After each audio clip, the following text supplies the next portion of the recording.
Les supporters marseillais ont bien de la chance. Hier soir, Franck Sauzet et ses camarades ont orchestré pour eux un grand spectacle avec, dans la première scène, Jocelyn Angloma et Franck Sauzet, complice idéal pour inscrire ce premier but dès la 4e minute de jeu.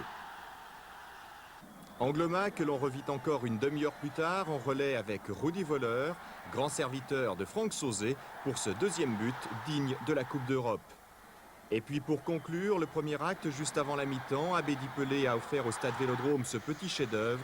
L'OM jouait hier soir sur un nuage. Quand l'OM joue comme ça, je pense que ça laisse augurer de bonnes choses pour la suite. Et la suite, dès le début du second acte, c'est encore Franck Sauzet qui est venu l'écrire avec ce 4e but, plongeant définitivement le Stade Vélodrome dans la liesse. C'est l'entraîneur du CSKA à Moscou au fond du désespoir.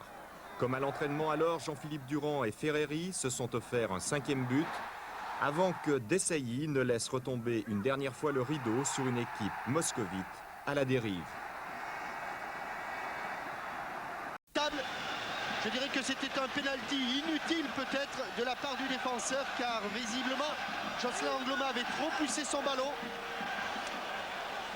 Mais c'est une occasion. Bistrov qui est le coupable. Franck Sauzet. Il avait marqué un penalty, si ma mémoire est bonne, contre Bruges. Crampon moulé aujourd'hui pour Franck Sauzet. Regardez avec quel soin il pose ce ballon qui n'est pas sur le point de pénalty, mais légèrement en retrait, en force ou en douceur. Mais le 5e minute, Franck Sauzet en force. Et à la Johan Niskens, Franck Sauzet ouvre le score. Après très exactement 5 minutes de jeu, ça commence bien. L'Olympique de Marseille mène 1-0.